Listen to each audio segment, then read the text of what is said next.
અને પોતાની જાતને સમજાવતા કહે મહાપ્રભુજી કે જેમ ચાંડાલી ચેદરાજ, કોઈ ચાંડાલી સ્ત્રી હોય, વનમાંથી જતી હતી અને એક રાજાની સવારી નીકળી.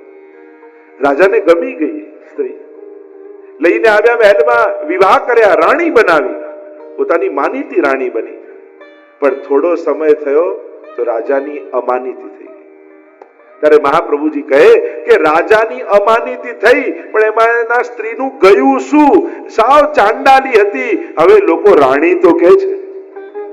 એમ હે જીવ, આપણે પણ હજારો દોષોથી ભરેલા એક જીવાત્મા હતા, લોકો આપણને વૈષ્ણવ કહે છે, એ આપણું બહુ મોટું સન્માન.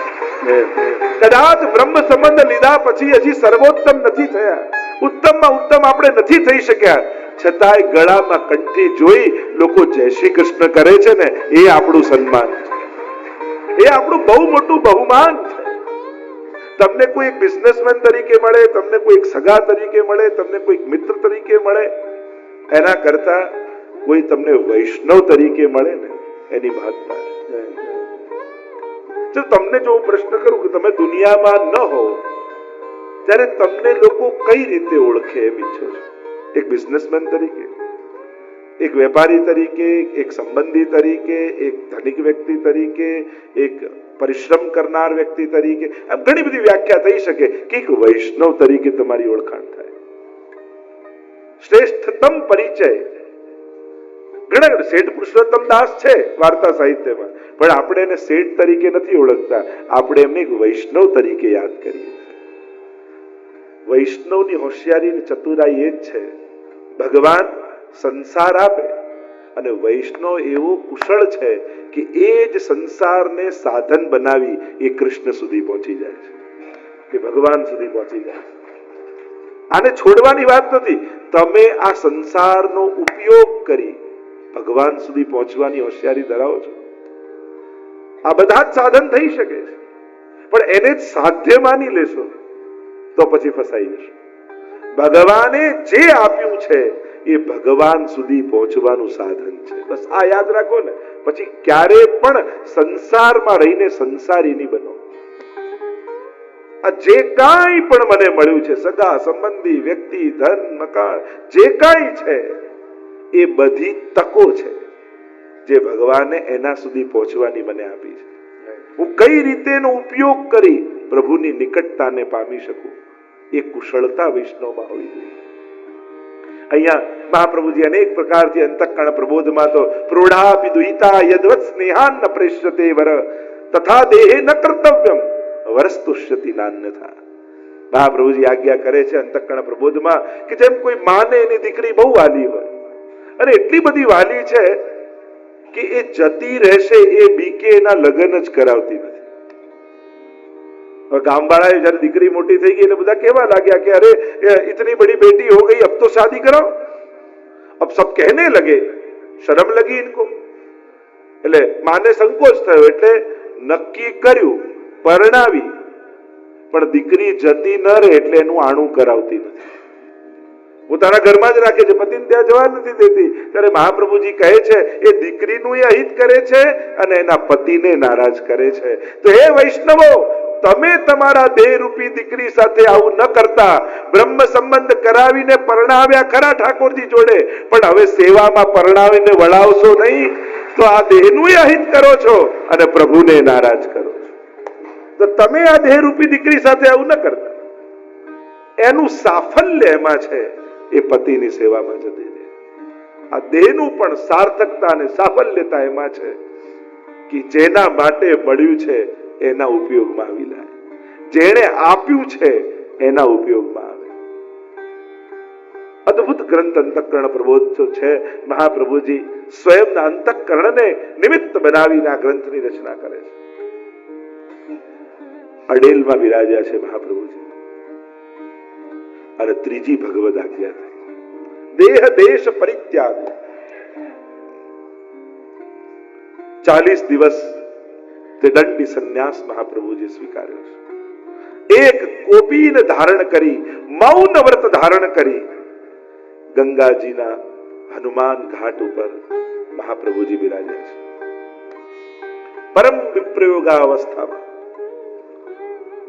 40 દિવસ થઈ ગયા. મૌન વ્રત. રથયાત્રાનો દિવસ આવ્યો. બધાને ખબર પડી કે આજે મહાપ્રભુજી નિત્ય લીલામાં પધારવાના છે અને ગામ ગામથી હજારો વૈષ્ણવો ગંગાજીના ઘાટ ઉપર ઉભરાયા છે. હજારો વૈષ્ણવો ગંગાજીના કિનારે ભેગા થયા છે. મહાપ્રભુજીના લીલા ગમનના આ દ્રશ્યોને, આ દર્શનને કરવા માટે શાંત ચિત્તે મહાપ્રભુજી વિરાજેલા છે ગંગાજીની પરમ પાવન રેતમાં, ઘાટમાં. અને આ નાની વયના બંને લાલજી, ગોપીનાથજી ને ગુસાઈજી ત્યાં પધાર્યા. હાથ જોડીને વિનંતી કરી કે અમારા માટે શું આજ્ઞા છે. મૌન વ્રત છે મહાપ્રભુજી. એટલે પોતાની અંગુલીથી ગંગાજીની રેત ઉપર શિક્ષા શ્લોકી નામનો ગ્રંથ મહાપ્રભુજી રચ્યો. યદા બહિર્મુખાયુયમ ભવિષ્યત કથંચન તદા કાલ પ્રવાહસ્તા દેહ चित्तादयोप्युत. मानो समग्र सृष्टि को आज्ञा कर रहे हैं महाप्रभु जी कि जो तुम बहिर्मुख हुए तो काल के प्रवाह में बह जाओ. सर्वथा भक्षयिष्यन्ति. ये काल आपका ग्रास कर जाएगा. बचने का एक ही उपाय है और वो है प्रभु की सन्मुखता. 4 कारण से बहिर्मुखता आती है, यूं आचार्यों ने बताया. असद संग, असद आलाप, अन्याश्रय और असमर्पित. ये 4 कारण से बहिर्मुखता आती. सन्मुख रहो, काल भक्षण कर जाएगा. भय लग गया, अरे कलिकाल में कैसे अपने आप को बचाएं. पर उसी क्षण श्रीनाथ जी बाबा साक्षात वहां प्रकट हुए. जैसे ब्रह्म संबंध के समय श्रावण श्यामले पक्षे एकादश्याम महादिशि साक्षात भगवता प्रोक्तम तदक्षर स उच्यते. तब वहां ठाकुर जी ने कहा है ब्रह्म संबंध करना सर्वेशाम देह जीवो सर्वदोष निवृत्ति ही दोषा पंचविधा स्मृता. ब्रह्म संबंध करना सर्वेशाम, सभी जीवों के दोषों की निवृत्ति हो जाए, जो भगवत वचन है. वैसे ही श्रीनाथ जी यहां प्रकट हुए और स्वयं ग्रंथ को पूरा करते हुए कहा मयि चेदस्ति विश्वास श्री गोपी जन वल्लभे तदा कृतार्थायूयम ही सोच नियम न करेचित. जो तुमको मुझ गोपी जन वल्लभ में विश्वास है तो काल तुम्हारा कुछ नहीं बिगाड़ पाएगा. एक भरोसा मेरे चरणारविंद में रखना. महाप्रभु जी खड़े हुए, दंडवत किए ठाकुर जी को और वो हनुमान घाट की एक एक सीढ़ी नीचे उतरते हुए कटी तक जल हो वहां तक महाप्रभु जी गंगा जी में उतरे. 2 हाथ जोड़े, नेत्रों को नित्य लीला धाम की ओर किया और उसी क्षण एक तेज पुंज का रूप धारण करके महाप्रभु जी स्वधाम गमन करके नित्य लीला धाम में पधार गए. बोलो श्री वल्लभाधीश की जय, बोलो श्री वल्लभाधीश की जय. सबकी आंखों के सामने वो परम सौंदर्य स्वरूप श्री वल्लभ का जो सुधा रूप था आज अग्नि रूप होकर पुनः नित्य लीला में पधार गए. वह तेज पुंज स्वरूप से श्री वल्लभ जाकर युगल स्वरूप के हृदय में बस गए और ये दर्शन सबने अपनी आंखों से किए. इसलिए इस लीला को कहा जाता है आसुर व्यामोह लीला. आसुरी जीवों ने मोह पमाड़े भी लीला, क्योंकि दैवी जीवों के लिए तो आज भी श्री वल्लभ यही विराज रहे हैं. वहां भगवान दास आदि की वार्ता आती है. पूछा कि सब गए और तुम महाप्रभु जी के आखिरी दर्शन करने नहीं आए. कौन गया, कहां गए? श्री वल्लभ नित्य लीला में पधार गए. अरे क्या बात करते हो, वल्लभ कहीं नहीं गए, आओ मेरे साथ. अंदर ले गए और वहां महाप्रभु जी मुकाम करते हमेशा. और किवाड़ बंद था और कहा वैष्णव ने कि खोलो, और जहां खोला देखा तो महाप्रभु जी वहां संध्या वंदन कर रहे हैं. कहा कि दैवी जीवों के लिए महाप्रभु जी कहीं नहीं गए, वो तो सदा विराज. ये मेरे वैष्णव के प्रत्येक हृदय वो एक एक महाप्रभु जी की बैठक जी. दरेक वल्लभियों ना हृदय में श्री वल्लभ विराज. क्या નથી. जब पूछा कि आप प्रकट रूप से न हो तो आपनो अनुभव हमने कई रीते થાય, तो कहू આટલા સ્વરૂપે ભૂતલ પર હું સદા વિરાજીશ. મારી બેઠક સ્વરૂપે, ગ્રંથ સ્વરૂપે, મારા વંશ સ્વરૂપે, પાદુકાજી સ્વરૂપે, માલા સ્વરૂપે, આવા અનેક સ્વરૂપ બતાવ્યા. આ સ્વરૂપે હું સદાય ભૂતલ પર છું. આમાંથી કોઈ એક સ્વરૂપનો પણ જીવ આશ્રય કરશે ને તો એને સાક્ષાત મારો અનુભવ થશે. શ્રી પ્રભુ પધાર્યા. ગોપીનાથજીના માથે શ્રીનાથજીની સેવા બિરાજી. ગોપીનાથજી પરદેશ કરીને પધાર્યા. જે કાંઈ પણ હતું બધું જ શ્રીનાથજીને સમર્પિત કર્યું. શ્રીનાથજીનો બધો જ વૈભવ વધાર્યો. ગોપીનાથજી લીલામાં પધાર્યા. એમના લાલજી પુરુષોત્તમજી એ પણ અલ્પાયુમાં લીલામાં પધાર્યા. અને હવે શ્રીનાથજીની સેવા શ્રી ગુસાઈજીના માથે બિરાજી. અને ગુસાઈજીએ જે શ્રીજીને લાલ લડાવ્યા, કારણ કે શ્રીનાથજી અને ગુસાઈજીનો જે પ્રેમ છે. ગુસાઈજી બિરાજે ગોકુલમાં અને અહીંયા નવનીત પ્રિયાજીની બધી સેવા પહોંચી રાજભોગ આદિની, અને પછી રોજ પધારે છતીપુરા. અને શ્રીનાથજીને ત્યાં જઈને શૃંગાર કરે, ભોગ ધરે, પણ બધું ગોકુલથી સાથે પધરાવી જાય. વલ્લભાખ્યાનના 7મા આખ્યાનમાં ગોપાલદાસજી અદ્ભુત વર્ણન કરે છે. આપ સેવા કરી શીઘ્ર વે શ્રી હરિ ભક્તિ પક્ષ વૈભવ સુદ્રઢ કીધો.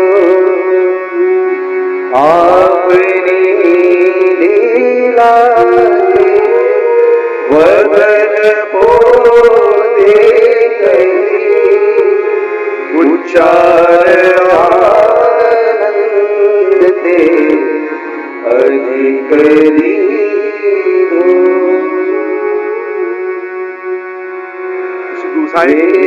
રોજ પધારે ગોકુલમાં. ઠાકોરજીના શૃંગાર, ઠાકોરજીના વસ્ત્ર, પ્રભુને ધરવાની કેટલીક વિશેષ સામગ્રીઓ, આ બધું જ લઈ અને અહીંયા નવનીતલાલની સેવા પહોંચી અને પોતાનું અશ્વ તૈયાર હોય તુરંત પધારી જાય, તુરંત અશ્વ પર બિરાજે. કંગર શ્રીનાથજી બાવા પ્રતીક્ષા કરતા હોય, મંગળા બીજાના હાથે કરાવું પણ શ્રૃંગાર તો ગુસાઈજી કરે તો જ હું ધારણ કરું. અને અહીંયા ગુસાઈજી પણ તત્પર છે, ક્યારે શ્રીનાથજી બાવા પાસે પહોંચી જાઉં. અને અહીંયા ગોપાલદાસ વર્ણન કરે. ઘોષતી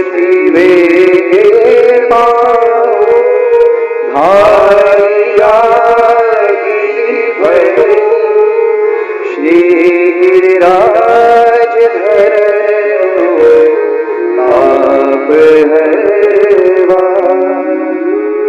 ફૂલ વસન વિવિધ ભૂષણ તે અંગ ધરવા. ફૂલ ફેટે ભર્યા, વસન વાઘાતણા, ફૂલની માળાઓ ધરી લીધી, વસન આજે ધરાવાના વસ્ત્રો સાથે લીધા અને શૃંગાર સાથે લઈ લીધા. અને હવે તુરંગ ઉપર, અશ્વ ઉપર બિરાજમાન થયા અને ઘોડાની લગામ ખેંચી. તુરંગ ચાલે વાયુ વેગે ઉતાવળો જાણે નૌકા ચાલી સિંધુ તરવા. તુરંગ ચાલે વાયુ વેગ. અને અશ્વસવારીમાં પણ નિપુણ છે ગુસાઈજી. અને જ્યાં લગામ ખેંચી અને ઘોડો પવનની સાથે વાતો કરતો કરતો ભાગે છે. પણ ઉપમા કેવી ગોપાલદાસ આપે, જાણે નૌકા ચાલી સિંધુ તરવા. એક નાનકડી નૌકા હોય અને મોટો મહાસાગર હોય અને પાર કરવાનો હોય ત્યારે નાવિકને એમ થાય કે આ તો ક્યારે પૂરું થશે, ક્યારે આનો અંત જ નથી. એમ શ્રીજીને મળવાની એક એક ક્ષણ ગુસાઈજીને યુગ જેવી લાગે છે. એમ લાગે કે આ હોડીથી આ બહુ આખો સાગર પાર કેમ કરો, ક્યારે જતીપુરા આવશે, ક્યારે શ્રીજી મળશે. એક એક ક્ષણ યુગ જેવી લાગે. દિવસ કાળનો વિરહતે યુગ સમો નિરાંજન મિશેરુ હૃદય ભરવા. જીવને કૃત્ય નૃત્ય પ્રતિ ક્ષણો ક્ષણો શ્રી વિઠ્ઠલનાથ એવા ઉચ્ચ એવા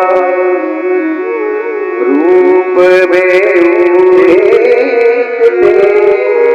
ભિન્ન થઈ વિસરે વિવિધ લીલા કરે ભજન રૂપ બેઉ એક તે ભિન્ન થઈ વિસ્તરે આપ સેવા કરી શીખવે શ્રી હરિ જન શિક્ષા કૃતે કૃષ્ણ ભક્તિ બંને એક જ રૂપ છે પણ આચાર્ય સ્વરૂપે શ્રીજીને કેમ લાલ લડાવવા એ શીખવવા માટે